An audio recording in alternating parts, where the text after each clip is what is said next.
Hey guys, Cameron here. Just before today's review starts, I just want to say something very important. Today's video is going to be a review of a YouTube video that was sent to me by Vary Gilmore, who was on my college course. This was made by a friend of hers. Before we begin this video, I just want to say this video is not to offend the creator of the video or anybody involved. This is just something I wanted to do as a favor because to start up my new series, and so I don't mean to offend anybody involved in this video, the director or actors. This is just simply parody based of like certain reviews, and hopefully this is going to be the Kickstarter for my new series. And also, if you want to watch my first review of the movie Ants, there will be a link in the description of this video to moviecam.com, which is a new website I've set up with the help of Wix to get the reviews out. Due to YouTube's copyright, I've gotten the reviews out. So I just want to make this quick disclaimer. So I'm not offending anybody involved with this video, the actors, right? This is purely parody based, and for today's video. So thank you for watching, and I'll hopefully talk to you guys after the video. What was that? Oh, it's the sound of a bonus review. Hey guys, Movie Cam here, and usually I review films from the past, films from the present, and speculate about films from the future, whatever. But today, considering this is a bonus review, I've got something very special in mind. Today instead, I'm going to be reviewing a student film that was sent to me by a good friend of mine, Vary Gilmore, and hopefully we'll be able to uncover a mystery, have a good time with it, and yeah, so with all that being said, Vengeful Greif.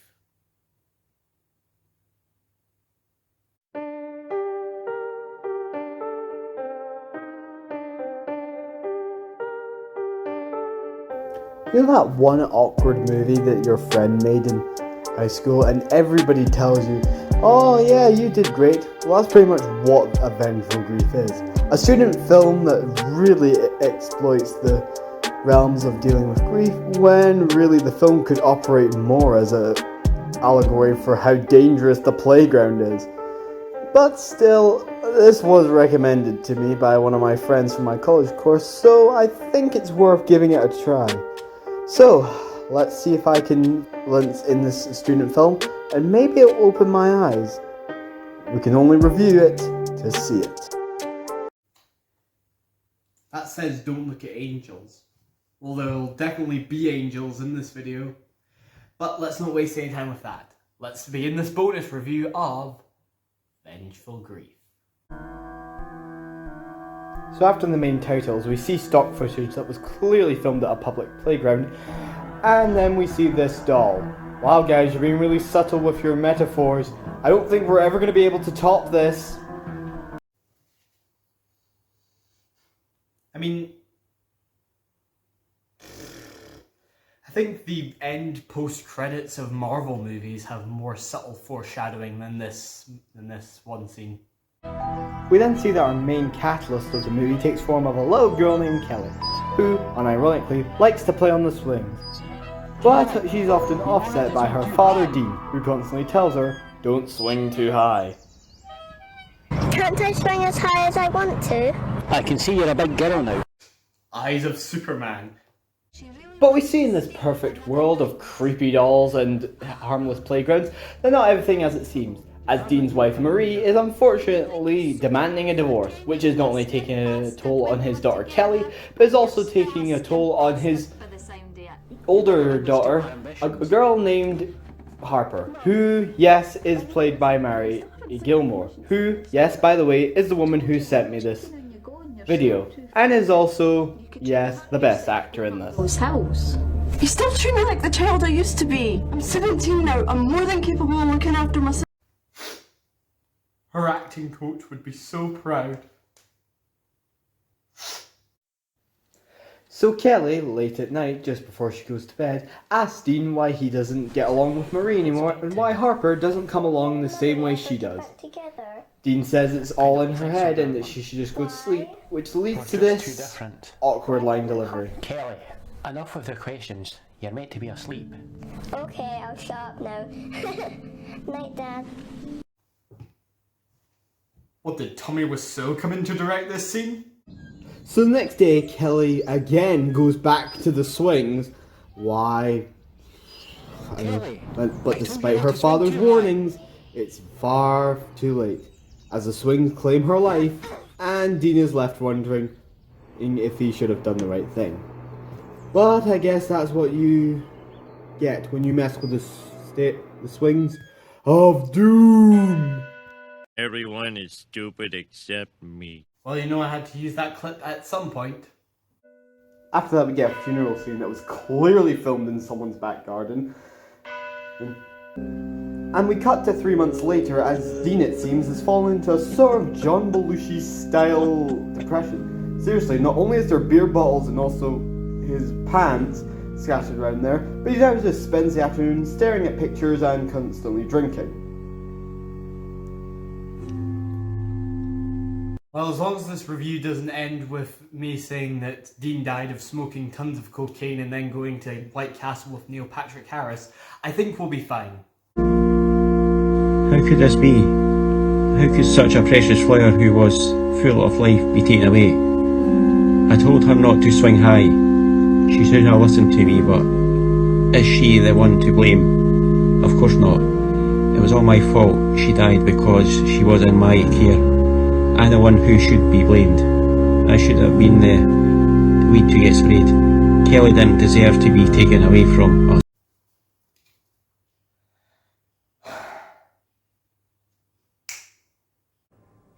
He's an asshole. I mean, God! Really? You now think it might be your fault? I mean, jeez! What is your deal, man? Not only is your line delivery on par with Dr. Spock from Star Trek, but you're typing up random stuff.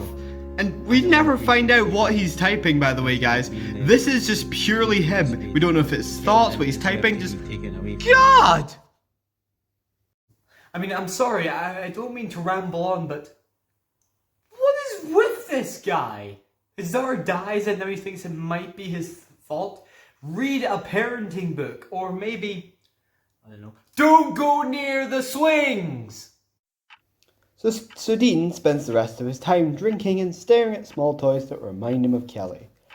Father of the Year, ladies and gentlemen. Don't expect him to be doing a tour of his greatest hits. But suddenly, an unfamiliar noise scares Dean straight out of his drunken self and results in the movie turning into Child's Play for some reason. That's right, pick up that cursed doll. Well, hey, as long as that doll doesn't start sounding like Luke Skywalker, I think we'll be fine. So Dean doesn't allow on the fact that his house is clearly haunted by demons bother him, as he finds time to do the little things in life, like getting some rest, making himself a wee cup of tea. After all, fighting demons can be very thirsty, but he's often distracted by the fact that random books just keep falling out. But again, that doesn't bother him, because as we've already established, this man is clearly a robot disguised as a human. But while putting the random books that just fell away, he comes across another creepy image.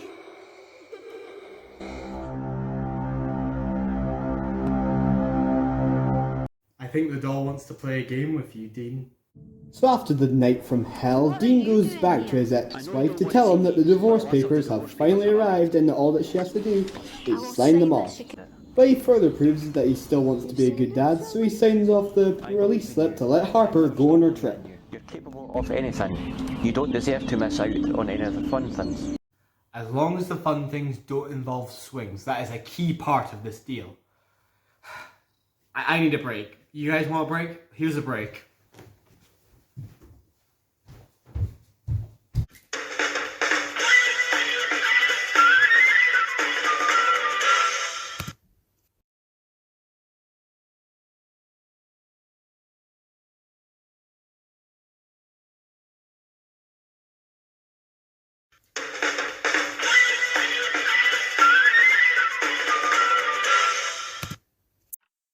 Dean returns home and once again gets drunk, but this drunkenness gives him memories of swings gone by. Yeah, it's really weird in your short movie that you have to constantly make references to the thing that killed your daughter. I know, I shouldn't be pointing this out, but screw it. But it seems like some things just never leave, as Dean's daughter Kelly just keeps haunting him. And I'll admit, this is pretty creepy.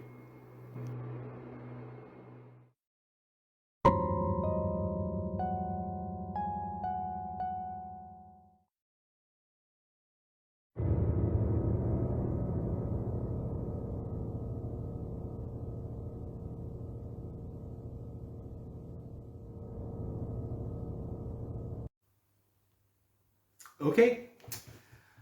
Where on the creepiest kid scale should she go? She's not quite a Stranger Things kid, but she's not quite the children from The Haunting of Hill House, although we'll just have her as the triplet that appears in The Shining. Dean gets shell shock after what he saw and can't believe it really was Kelly. But sadly, Kelly sends him a message that it isn't over, and it takes the form of, well, let's face it, the only convincing actor in this movie.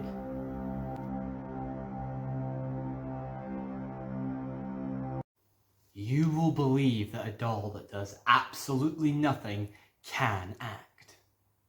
I can hear her crying. Dean says another monologue about how Kelly's torturing him and It's blaming all my fault. him for her I'm so alone. death, and slowly he's beginning to lose his mind.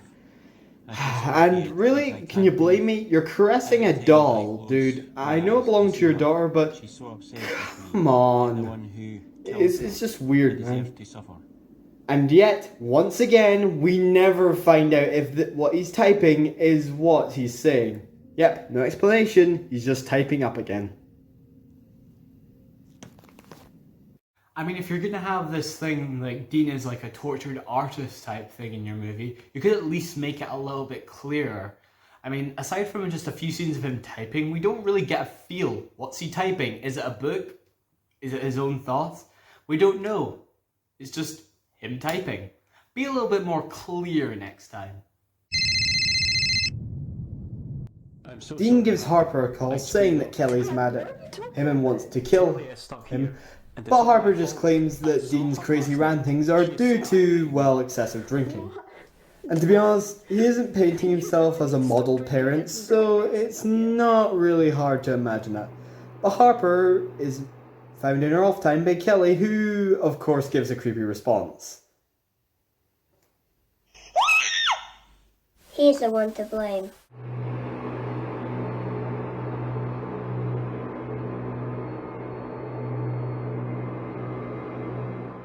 I'm gonna kill him. Evil doers will feel my scorn.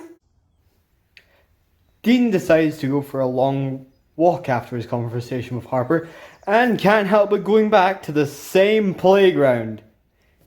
Is this place just on your usual walking route, pal? Because I think you need to choose, like, a better route.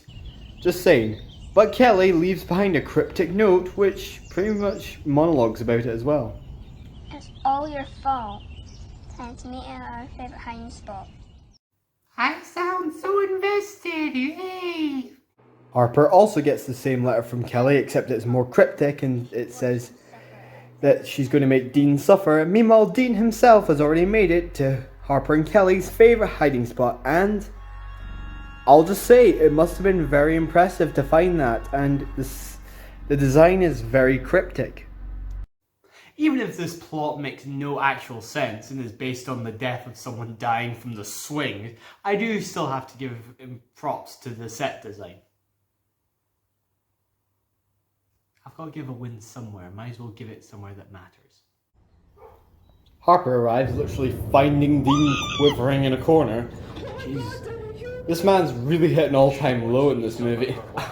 I'm running out of jokes to tell, but yeah, I'm just running out of jokes. But Harper realizes that the only way to quail Kelly's woes is to lure her out. Kelly, you have to stop this. It wasn't Dad's fault. You should have listened to him about swinging too high. Like Daniel Day-Lewis if he was a woman. Kelly decides to agree to show herself to Harper, and yeah, this leads to probably the greatest exchange in the movie. Hi, Kelly. Everything's okay. It's all okay. And by the way, do you want me to take you to the shops? We could get an ice cream and we could have a long conversation. I'm so sorry. Harper returns to Dean and have a decent exchange, and they do talk about how the good times rolled by and also how they spend time together, which, yeah, it's okay, but come on, we want death and destruction, not this. But this does lead to a very interesting exchange between father and daughter.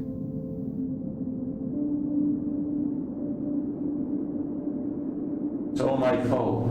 That's the reason you're gone. It's all your fault, it's all your fault, it's all your fault, it's all your fault. I'm the one to blame for your death. All your fault, it's all your fault, it's all your fault, it's all your fault, it's all your fault. I think the Kardashians have more sensible arguments. Harper realizes that Dean has absorbed all of Kelly's negative thoughts, and that's why Kelly can't move on. But Harper realizes the solution to get Kelly to move on is if Dean accepts her passing. Which, yeah, sounds logical. Probably. We get a short montage clearly filmed in someone's back garden or in a park somewhere of Kelly just looking like that. And thusly, it's the happy memories that finally convinces Kelly to move on and pass. And the film winds down with Dean and Harper smiling at each other in solitude. Oh no, oh no, my mistake. This ending can't be good. We haven't even mentioned the swings one last time. That clearly is a main character. Seeing the fact that this film was inspired by the memory of someone actually makes it very relevant, and it makes sense because we've all lost someone and had trouble dealing with grief. But it's kind of overshadowed when you immediately play the credits right after it. I mean, geez, you could just hold on it a little bit, but still, it's okay. It's not overshadowing anything, but it's definitely not keeping a decent grace to leave an impact. Anyways, that was Vengeful Greif, a student film and a half. And what do I think of it? It's pretty good, but there are one or two things I think could be have changed. Vengeful Greif is, without a doubt, one of the best, if not the best, student films I've seen in a while. But if you dig deeper into YouTube's back catalogue, you'll find there's an entire treasure trove of different content to find. And this is one of the best ones. While the audio is a bit off and the acting can be subjective, it is still a very interesting kind of movie. And I would recommend it if you haven't seen it. I'll put a link to it in the description, but I'd recommend you just seek it out, because it'll open your eyes to not only student films, but to an entire treasure trove of acting styles. A lot of up-and-coming directors made student films, and I honestly am very inspired by this. True, the acting can be, shall we say, off sometimes, but I don't blame the actors. I blame the fact that sometimes the direction can be a bit off, or maybe they just didn't have enough time. While the locations are a bit subpar, I still really enjoy this movie, and I hope the director will take these in stride, just these few similar thoughts. And yeah, so just take it in stride, take it as you will, and remember, find a student film that's right for you. And I've certainly found mine, and it takes the form of very vengeful grief. But, with all that being said, here's my final marks. I give Vengeful Greif a very modest 8 out of 10 with a picture of the swings. And that was my first bonus review. I would like to thank all you guys for watching, and... What the hell was that? Seriously, what is this? The editing department's day off or something? What's going on? Hello there, ladies and gentlemen. You do not know me, but I know you all very well. My name is 58 for now, but soon you shall know me by a different name, a more angelic name. For obvious reasons, the concealing of my identity must be behind a mask. It's nothing personal. I just don't look as good as I used to. But my story shall begin very soon. And when that happens, there will nothing you can do to save your precious movie cam or any of his little friends. And after that, victory shall be mine.